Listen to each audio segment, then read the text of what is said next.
20 विद्यार्थ्यांची आत्महत्या आणि त्यानंतर आपल्या मागे सुरू असलेले आंदोलन दादरच्या शिवाजी पार्कवरती काय सांगाल? 20 विद्यार्थ्यांची आत्महत्या होऊन सुद्धा आज आपले केंद्रीय शिक्षण मंत्री जे आहेत ते त्यांच्या पदावरती ठाम आहेत आणि त्याच्यासाठी एवढं मोठं आंदोलन करावं लागतं लोकशाहीमध्ये.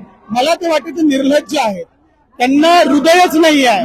का ते एका आईनी आपल्या मुलाला गवलेलं आहे, एका बापाने आपल्या मुलीला गवलेलं आहे, पण त्यांना काय त्याची फिकर नाही आहे.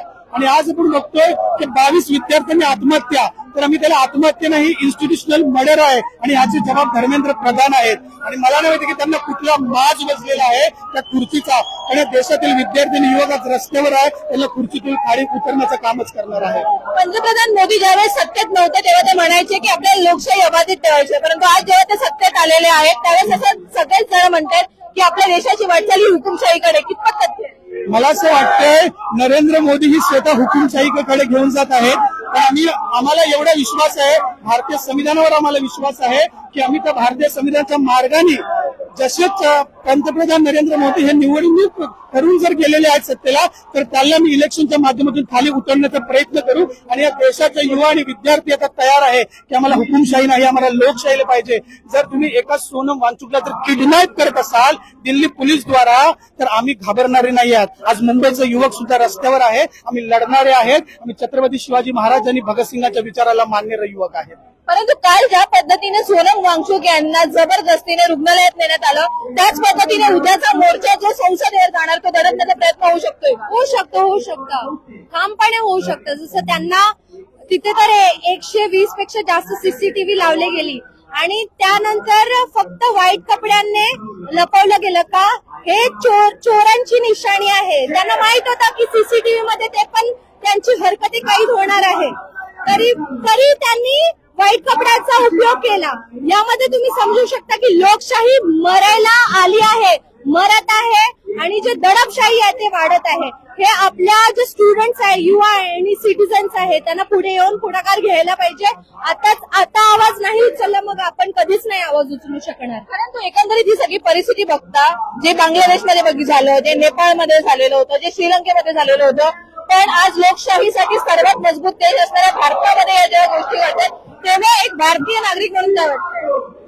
मी भारतीय नागरिक म्हणून हेच ओळखते की खूप शांत प्रकारे जंतर मंतरवर आमच्या विद्यार्थ्याने तिथे आंदोलन केलं, तरी पण ही तानाशाही वाढत चालली आहे. आणि आज पण भरोसा नाही आहे की दिल्ली पोलीस काय करणार.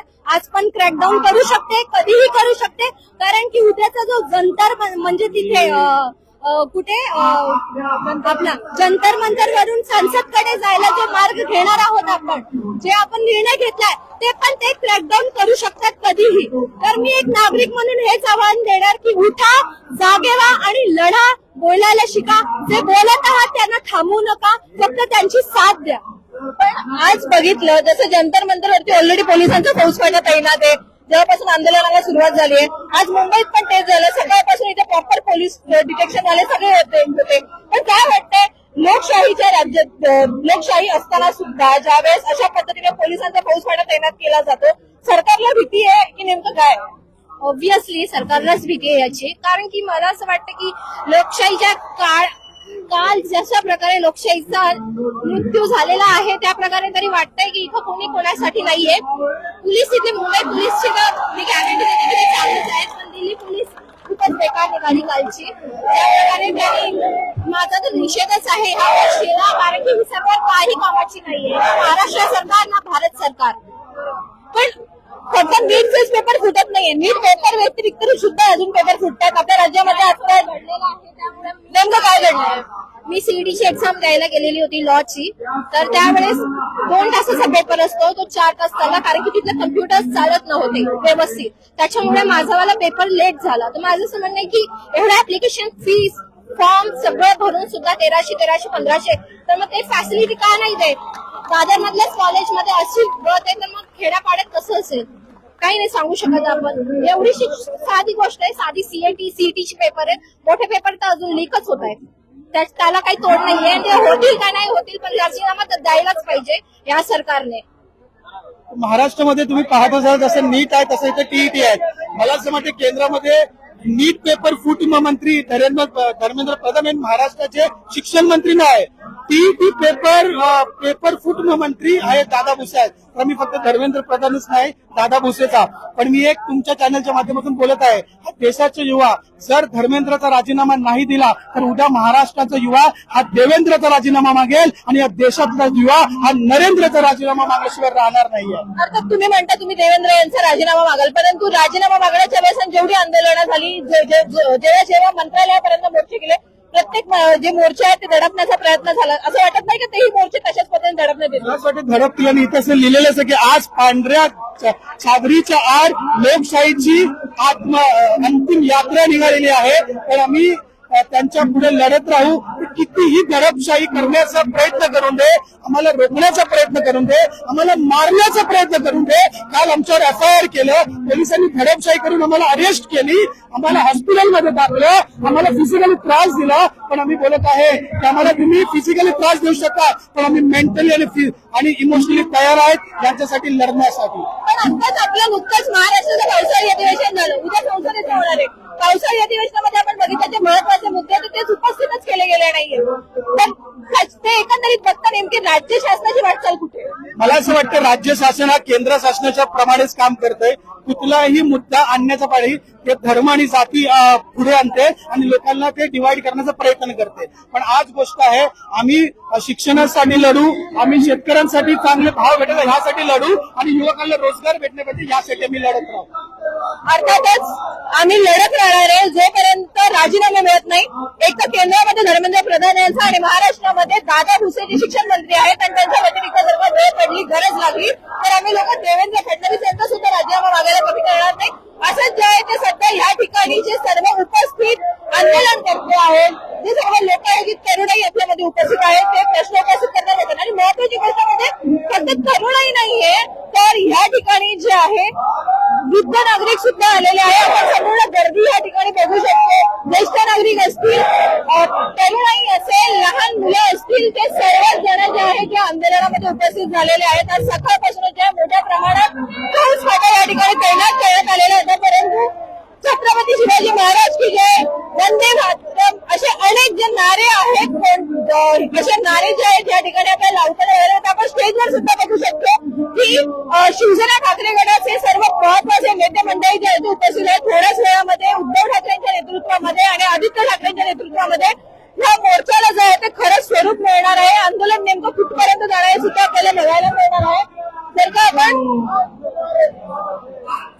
महत्वाची गोष्ट म्हणजे खासदार संजय राऊत सुद्धा या ठिकाणी आलेले आहेत. त्याच्यामुळे आपण जर का बघायला गेलं तर जंतर मंतर येथे सुरू असलेल्या आंदोलनात दिल्ली पोलिसांच्या ताब्यात जाहीर निषेध या ठिकाणी करण्यात येते. आपण बघितलेलं होतं की या ठिकाणी असलेल्या एका मुलीसोबत सुद्धा वकिलीच्या एक्झाम मध्ये सुद्धा या ठिकाणी तिला सुद्धा कोणत्या प्रश्नांना सामोरं जायला लागेल. आपण पाहिलेलं होतं हा आक्रोश कोणता आहे, आंदोलन करते आक्रमक आहे की आम्हाला राजीनामा हा हवं आहे. आज ना उद्या जो आहे ते राजीनामा आम्हाला या ठिकाणी द्यावाच लागणार आहे. हा राजीनामा कुठपर्यंत मिळतो हे बघणं महत्वाचं ठरणार आहे. खरंच धर्मेंद्र प्रधान असतील किंवा राज्याचे मंत्री असतील ते राजीनामा देऊ शकतील की नाही. आपल्यासोबत जे आहेत अजित पवार सर पण आहेत. सर दरवेळेस आंदोलनाला असतात, पण आजचा हा तुमचा आंदोलनाचा जो मार्ग आहे विद्यार्थ्यांसाठी आहे, पालकांसाठी आहे. त्या पालकांनी आज एवढ्या मोठ्या मुश्किलीने जे आहे मोठ्या कष्टाने आपल्या विद्यार्थ्यांना एक्झाम पर्यंत पाठवलेलं होतं आणि एक्झाम रद्द झाली आणि आज जे आपण दिल्लीत बघतोय, काय सांगतात? पहिली गोष्ट ते गाणीमधला किडा धर्मेंद्र प्रधान त्याची अक्कलपट्टी करा आणि त्याची सोबत बघा ते जे मोदी बसले ना त्याची सुद्धा करा, त्याचा बी राजीनामा घ्या. कारण यांच्यावर 300-200 गुन्हे व्हायला पाहिजे.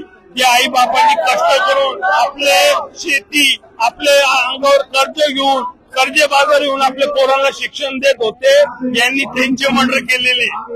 का पहिले यांचे राजीनामे घ्या आणि यांच्यावर गुन्हे दाखल करा. कारण आम्ही इकडे जे उभे आहे ना, इकडे कोणत्या जातीचा किंवा मुसलमान कोणी हिंदू नाहीये.